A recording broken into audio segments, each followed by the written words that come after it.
अस्सलाम वालेकुम। नूर रमज़ान में आपको खुश आमदीद कहते हैं। सहरी के दस्तरखान सज गए हैं।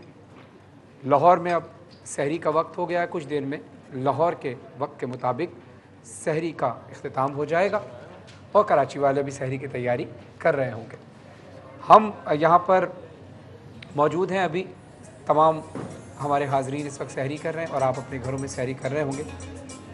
हम चाहते हैं कि अब सहरी के दौरान ही थोड़ी सी गुफ्तगू जैसे हमने कल की थी नात ख्वानी के हवाले से सबीर रहमानी साहब से हम इस्तिफ़ादा नात की सूरत में भी करते हैं।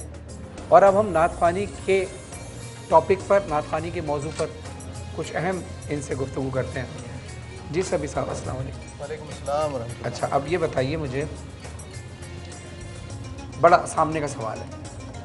बहुत से लोग कहते हैं कि पढ़ने के लिए खाना पहले खा लें तो फिर पढ़ा नहीं जाता। जब बहुत से लोग होते हैं जो कहते हैं कि जी पेट अगर भर गया तो हमारे अंदर ताकत आ जाएगी, हम पढ़ सकते हैं। इसमें आप क्या कहते हैं? बहुत सारे लोग ये आपकी अपनी कैफियत क्या होती है? बेहतर तो यही होता है कोई भी पढ़ने वाला परफॉर्मेंस के लिए, बेहतर परफॉर्मेंस के लिए खाना बाद में खाते हैं, इसलिए कि बहरहाल मैदे में जब ग़िज़ा होती है तो एक बोझ पूरे वजूद होता है। खाली टंकी से आवाज़ ज़्यादा आती है। खाली टंकी से आवाज़ नहीं आती, आवाज़ तो गले से आती है, नहीं, लेकिन जैसे बहरहाल मिसाल है खाली टंकी, गले से आवाज़ निकालने के लिए फेफड़ों पर और बाकी आज़ा व जवारह पर उसका असर पड़ता है और ज़ाहिर है कि उस असर पड़ने में हर चीज़ मुतासर होती है। इसलिए अगर मैदा खाली हो या बहुत कम भरा हुआ हो तो ज़्यादा परफॉर्मेंस आसानी से कर सकता है। बोझल मैदे के साथ कोई भी काम, पढ़ना ही नहीं, कोई भी काम आप ज़्यादा आसानी से नहीं कर सकते। और हम माशाल्लाह सारे के सारे बरसगीर में खुशखुराक हैं, तो हम मैदे को गले तक भरने के आदी हैं। पढ़ने के लिए होता है या आप बात करते वक्त भी खा सकते हैं?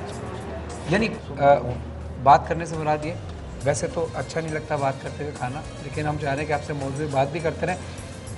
ये बात करने के लिए भी इंसान अगर भूखा रह के बात करेगा। मेरा एक दोस्त है वसीम बादामी जो मासूमाना सवाल करता है। जी, तो मेरा भी दोस्त है बचपन का। और एक आप हैं जो आलिमाना सवाल करता है। ना अस्तगफिरुल्लाह, मैं तो आलिम नहीं, तिफले मकतब भी नहीं कहता मैं तो अपने उसका मुझे पता है, लेकिन बहरहाल ये सवाल आपका आलिमाना था।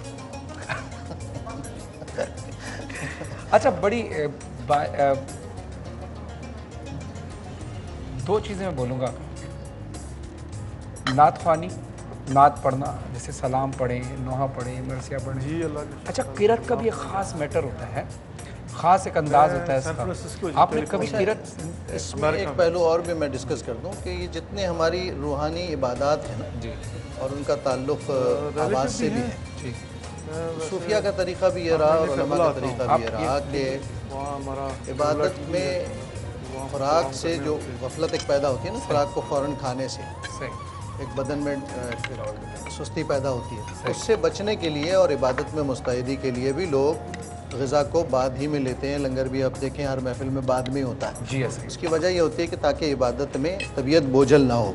और यही हाल इन चाहे कवाली हो, चाहे क़रत हो, चाहे नात ख़ानी हो, चाहे सोज़ ख़ानी हो, सब के सब की कोशिश ये होती है कि हम इस काम से पहले पूरे तौर पर पूरी कैफियत से, पूरे होश हवास से, पूरी तबीयत की आमादगी से गुज़र जाएं और उसके बाद फिर कुछ खाना वगैरह खा लें। तो इसका एक पहलू ये भी है जो रूहानी पहलू, और सूफिया भी इस बात का एहतमाम करते थे कि ज़िक्र की महफ़िल में, ख़ास तौर पर समा की महफ़िल में अगर वज़ू करके बैठे हैं ईशा से, तो फिर सुबह फजर भी उसी वज़ू से नमाज़ पढ़नी है। तो ज़ाहिर है कि अगर आप ग़िज़ा लेंगे तो उसके साथ फिर इंसानी मसाइल बहुत सारे। अच्छा, जैसे हम नमाज़ पढ़ते हैं, पहले वज़ू करते हैं, पाक होते हैं, कुरान पढ़ते हैं, पहले वज़ू करते हैं, पाक होते हैं। और ज़ाहिर है इसी तरह हमें जो तरबियत दी गई है, तालीम व तरबियत यही है कि जब आप हम पढ़ें, नात पढ़ें, तब भी बावज़ू होकर ही पढ़ें, यकीनन होना चाहिए, है ना। अच्छा, मैंने एक चीज़ फील की है कि जब आप बावज़ू हो जाते हैं ना, जैसे मिसाल के तौर पर अभी नमाज़ पढ़ने में अब शैतान गालिब आ रहा है शुरू में, और उस वक्त एक लम्हा होता है कि इंसान या भटक जाए या संवर जाए।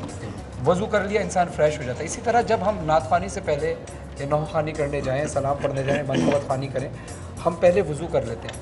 अच्छा, वज़ू करने के बाद ना एक अलग रूहानी ताकत आ जाती है।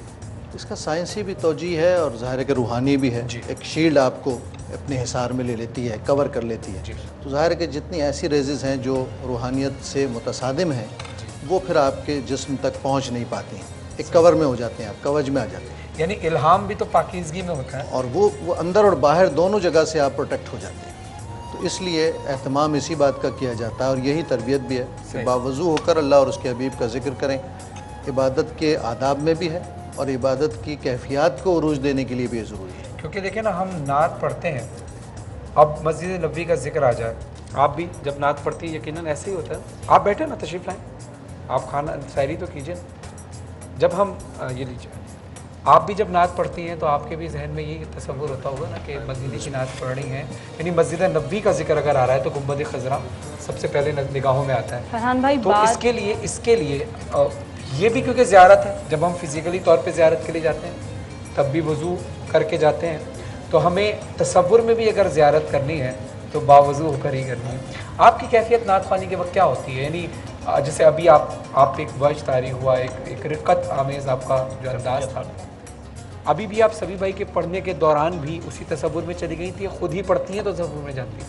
यकीनन जब तक आप उस तसव्वुर में नहीं जाते आप दिल से पढ़ नहीं सकते। अच्छा। क्योंकि मालूम फरमाते हैं ना, दिल से जो बात निकलती है असर रखती है। हाँ। तो दिल से जब आप पढ़ेंगे तो वो सिग्नल्स कनेक्ट करेंगे सुनने वालों। बिल्कुल ऐसे ही।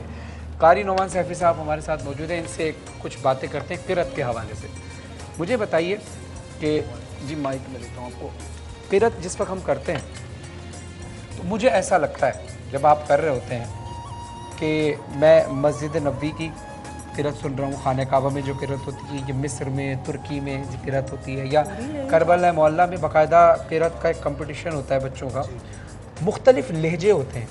तो ये लहजे आपको उस वक्त बनाने पड़ते हैं या इसकी प्रैक्टिस पहले से होती है, या आवाज़ को चेंज भी करना पड़ता है? एक तो लहजा प्लस आवाज़, यानी अगर आप तुर्की के अंदाज़ में पढ़ रहे हैं या आप लबनान के अंदाज़ में पढ़ रहे हैं या सऊदी अरब के अंदाज़ में पढ़ रहे हैं, तो अंदाज़ भी फॉलो करना है या आवाज़ भी उसके हिसाब से चेंज करता है?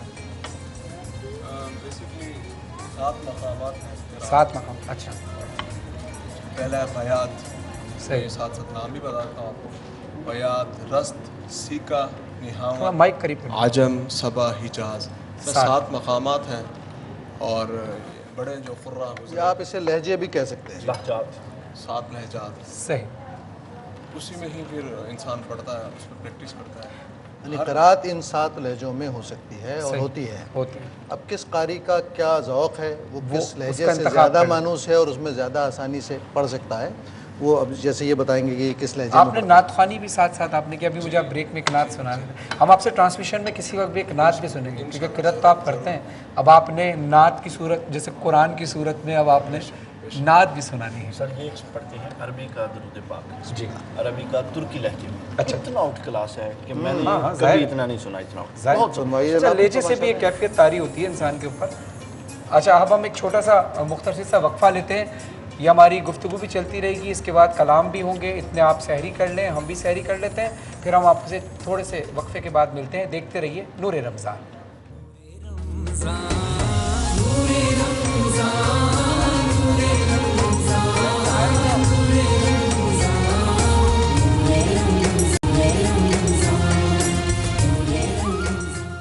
बिस्मिल्लाहिर्रहमानिर्रहीम, अस्सलाम वालेकुम। नूरे रमज़ान में आपको बहुत